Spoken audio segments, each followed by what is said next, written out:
Hey YouTube, here's Heiko. We are again outside of my garage in the driveway, and I just realized I owe you guys a quick little introduction video.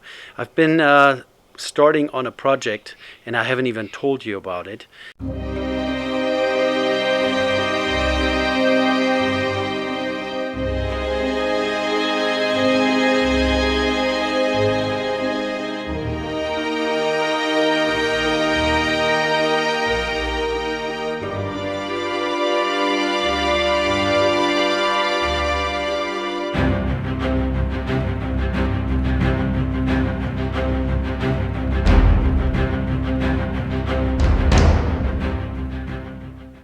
And I guess before I get too far into it and make the wrong decisions, I would like to involve you in this decision process. So it's one of those projects again. I bring something home that's probably way too far gone. I shouldn't spend any money or time on it at all, but I'm already kind of starting. So why don't we use the comment section down below and you guys tell me go for it or just no. So anyways, to reveal the secret, I brought home a boat. It came out of a old tow yard. A towing company went out of business. Then this boat was sitting in their former business yard for many years. I think 7 or 8 years. Under some pine trees, so it was protected from UV ray, had some shade, but it definitely had a lot of pine needles and pine cones and all that stuff. Filled the boat with like pine needles up to a foot deep. Fortunately, they had the drain plug out and they had it sitting at a little bit of a slope so water would drain out. And here in this area, it's a rather dry climate. Only wintertime you get some snow and some melting snow then later on, and some rain occasionally, but not much. So 7 or 8 years outside, filled with crap. Pardon my French. Yeah, and they wanted to clean up this yard. I guess they are trying to sell the old business property, and I was almost given this boat, but since they didn't have any paperwork for this thing, they didn't have a title. They didn't have a title for the boat nor for the trailer. Pretty decent motor on there. I agreed to pay the fees for a lien sale. They have a company that back in the days when they were still a towing company, they put a lien against the vehicle. They advertise in a newspaper, try to locate the former owner. And then if the former owner doesn't contact them in certain time period, 2 months, whatever, then they can legally sell a car or a boat or whatever they towed to retrieve some of their storage costs and towing costs and all that stuff. I don't know why they didn't do it initially. The business owner told me that something went wrong with the paperwork, so they didn't have any. Lien sale didn't go through, and so on. Anyway, so they did it again. This time they went through the whole process, cost me about $280, and for $280 I got a trailer with a boat on it and a motor. No paperwork, just a lien sale. What is it? What's the piece of paper? A thing of sale. A notice of sale? No. Anyways, you know what I'm talking about. So pretty much they sold it to me, and I have a stack of paper, and I can prove that we went through this entire process. So now I'm going to turn the camera around, and I'm going to show you around this thing, and then you will tell me in the comment section, please, if I should even consider, or if I should just cut it up and get rid of it. Okay, let me turn around. So now me behind the camera. This is the boat. It's a Glassmaster. From what I can gather online, it was made in the early 90s. It's 17 feet long, an open bow boat. The hull from underneath, besides a couple scrapes and a couple dings where a little bit of fiberglass is showing through, there are no obvious cracks in the gel coat. Just a couple small damages from trailering it and just using it. It's faded here on the side pretty good, as you can see. But I bet once I remove all those old decals and the silver and black line here, this is all just sticker. Once that's off and I buff this thing, I bet it will look pretty decent. The top side above the rub rail looks like has been painted. Not terrible, but there is some peeling going on, so that's not great. And then the inside, so all the interior bits and pieces are actually present, but they are completely chewed up, so sitting outside was definitely not good. Then surprisingly, the control box, the cables, even though the control cables here back at the motor, the sheathing has cracked, but they're still free, so I can still get it in gear and throttle, and it's all connected, so that's actually working. As you can see, this is bare floor, fiberglass is showing. I already ripped out the old nasty carpet. I've removed the beautiful back-to-back seats. They're just lovely. These are actually Weiss brand seats. So I haven't tried to reach out to Weiss, but if they would sell just the foam and the vinyl parts, everything else is molded plastic and aluminum. So the understructure of those seats is perfectly acceptable, fine. It's just the vinyl and the foam that's completely gone. So, but this is not the end of the world. You can buy those seats easily, 180 bucks a piece, and we would have brand new ones. So that's not the end. Here's the lovely carpet. So that's the boat. And yesterday I took my jigsaw out and I put an access panel into the floor. Right past that there's a little bit of a bilge area with a drain. I wanted to be able to see under the floor here to see what the stringers look like. Initially I was pretty excited to see that the floor plywood that's covered with fiberglass is actually dry and solid, at least in this spot.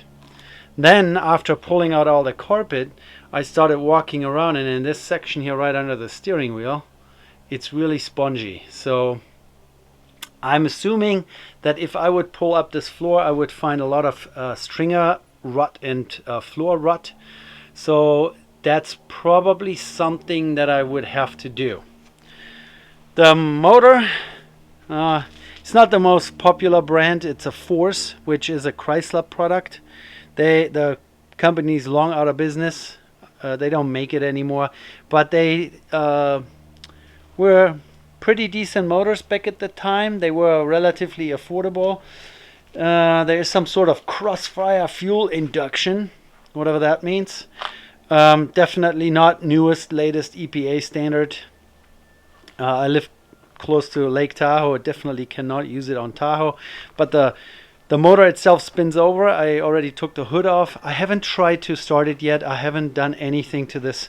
I just have it sit here. I cleaned out. Oh yeah. This is the pile that came out of the boat. And then I found all kinds of goodies underneath. Half of the stuff I already threw away. Old life preservers and rain jackets and all that stuff was so disgusting. Big black garbage bag, and off it went. So the boat, the floor, I don't know if you guys can see this. The floor, yeah, right under, the console area, you can already see the shape of the hull. So the floor actually kind of narrows down and then goes into pretty pointy spot there. It wouldn't be too complicated to replicate this. The stringers, the stringers is always a pain in the patootie to rebuild those and then re-glass them into the hull, which, it's a lot of effort and a lot of time, but ultimately it's not rocket science. We have a West Marine supply store in Reno where I could get all the supplies, the 1708 fiberglass mat and the chop strand mat and polyester resin and all that stuff.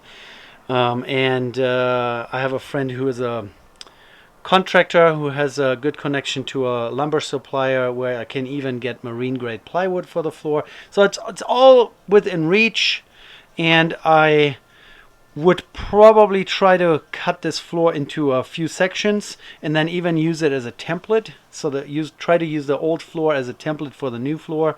Same with the stringers if I can. And now let's look at the trailer. Like I said, no paperwork for the trailer. We could not locate a VIN number on this trailer.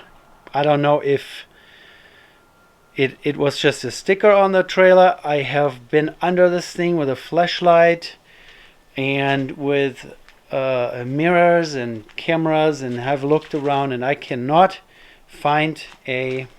Here, let me brighten you up a little bit.